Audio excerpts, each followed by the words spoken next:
Junta-se a este jornal João Massano, bastonário da Ordem dos Advogados. Muito boa tarde, Soutor. Obrigada por estar connosco Muito boa neste tarde. jornal, também para nos ajudar a perceber qual é a evolução que pode ter este caso. Estamos a falar dos mesmos crimes para quase todos os suspeitos que têm sido detidos até agora, e eles são bem mais de uma dezena, mas alguns de forma ativa e outros porque visualizaram e não denunciaram as imagens. Do ponto de vista daquilo que é o decorrer do julgamento, faz muita diferença a intervenção ativa e aquilo que é esta passividade de assistir e nada dizer perante o que aconteceu? Claro, a intervenção ativa responsabiliza, naturalmente, de uma forma mais grave, aqueles que cometeram esses atos ativamente. A questão aqui, o que é importante para mim sublinhar, é que a omissão é grave, ainda para mais de agentes da autoridade, caso venha a provar-se em tribunal. O que é importante neste momento sublinhar é que um, a ação é sempre mais grave do que a omissão. No entanto, quando estamos perante polícias que têm o dever acrescido de cuidar de todos nós, alguém que é detido numa esquadra e sofre o que alegadamente sofreram as pessoas em causa, naturalmente é uma situação gravíssima e que exige uma responsabilização de todos aqueles que venham a ser comprovadamente autores da tal tortura, violação, etc. O que é muito importante também sublinhar neste momento é que é algo que me preocupa há muito tempo, que é a generalização fácil de há um polícia que viola, todos os polícias são violadores. E é isso que nós não podemos cair nessa tentação de generalizar de um caso para toda a instituição. A PSP tem mais de 20 mil agentes, naturalmente não são todos violadores, não todos abusam do poder, nem todos são torturadores. No entanto, para mim, há que olhar para este caso com muita atenção, porque é um problema de confiança na PSP e é importante que quer o governo, quer a própria PSP, tomem medidas enérgicas de reação que permitam restabelecer a confiança naqueles que têm como missão cuidar de todos nós e assegurar a segurança de todos. Este caso, em última instância, pode sentar o Estado português no Tribunal dos Direitos do Homem? Claro que sim, claro que sim. Sempre que alguém entra numa esquadra e sai com lesões, como foi o caso, o Estado português tem que responder. Mas há uma coisa que eu não disse há pouco, mas queria sublinhar, que é o facto de estarmos perante mais uma situação que têm vindo muitas a ser conhecidas, em que parece que há vítimas de segunda, porque de facto são vítimas que estão completamente vulneráveis, e neste caso eram imigrantes, toxicodependentes, sem abrigo, e que por isso propiciaram esta situação, porque, creio, quem terá alegadamente praticado os factos terá pensado que estas pessoas, por não terem qualquer apoio fora da esquadra, nunca iriam fazer queixa e que nada seria descoberto. Isso é um padrão que tem acontecido e que está a acontecer na sociedade portuguesa e não só, também na sociedade europeia, em que há certo tipo de pessoas que, pela sua vulnerabilidade, parece que há um desconsiderar dessas pessoas como se estivessem numa subdignidade, numa condição quase infra-humana. E isso é uma coisa que me tem vindo a preocupar muito, porque revela uma desconsideração da dignidade humana, como se houvesse cidadãos de primeira e cidadãos de segunda. Por isso é que eu Sr. volto a Bastonário, repetir. Quando nós estamos a olhar...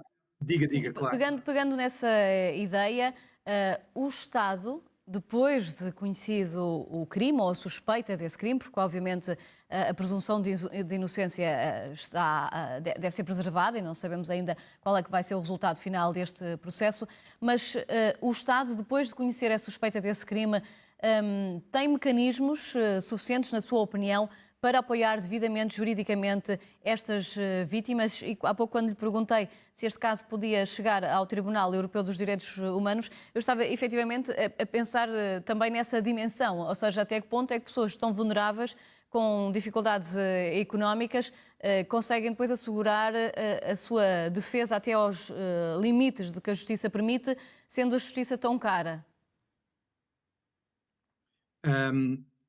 Eu, em primeiro lugar, eu atendo que estas pessoas até devem poder beneficiar de apoio judiciário por não terem meios para suportar a sua própria defesa.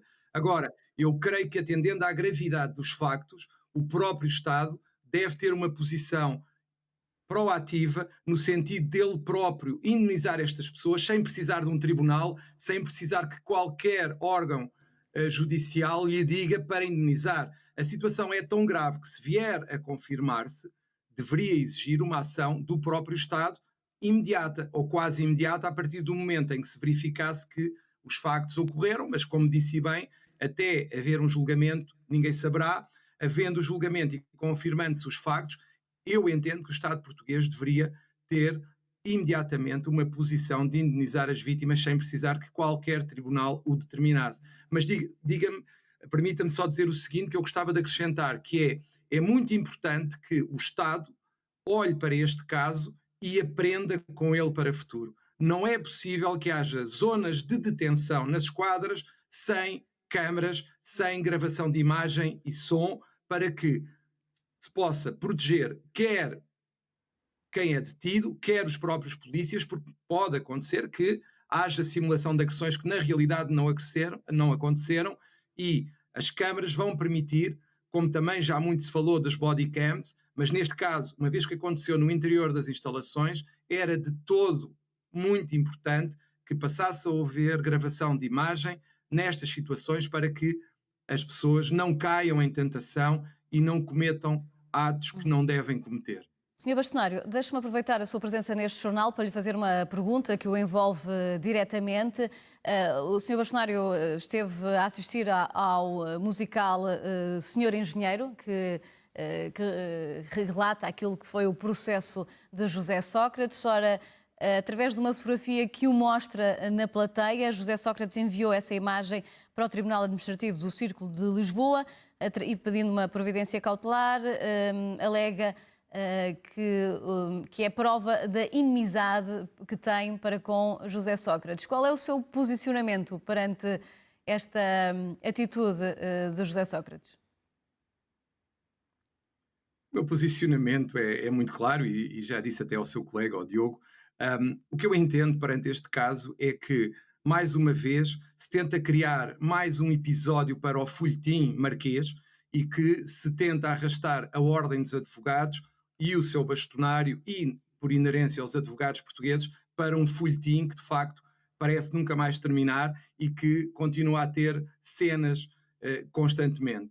A minha posição perante isto é, naturalmente, com tranquilidade, aguardar por ser notificado, porque, repare, a notícia de que estamos a falar e as imagens foram divulgadas pela comunicação social na última quarta-feira, alegadamente por estarem num processo judicial. Até ao momento, a Ordem dos Advogados não foi notificada de qualquer processo.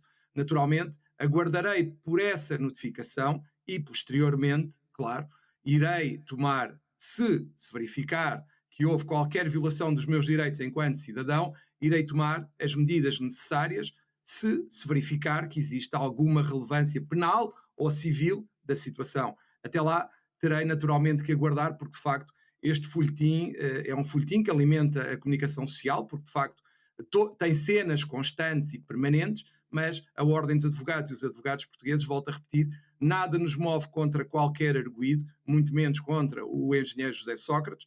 A única coisa que nós temos vindo a fazer, e volto a repetir, porque já o disse várias vezes, a única coisa que temos vindo a procurar assegurar é a existência de defesa para o arguido José Sócrates, que ao dia de hoje, que eu saiba, ainda não tem advogado constituído no processo marquês. Mas apesar admite de ter processar vários José processos. Sócrates? Mas admite processar José Sócrates? Claro que sim. Claro que sim, Ana. Se eu verificar que do que está na peça processual existe algo que indicie qualquer tipo de responsabilidade ou de recolha ilícita, ou que possa ser considerada recolha ilícita de imagens em violação da minha vida privada e do meu direito a essa intimidade da vida privada, é óbvio que eu ponderarei as vias possíveis para defender. Não é por ser bastonário da Ordem dos Advogados que eu não posso, eu próprio, recorrer aos tribunais quando entenda que os meus direitos estão a ser violados. Sr. Bastonário, muito obrigada pela presença neste jornal. Bom fim de semana. Muito obrigado. Obrigado, igualmente.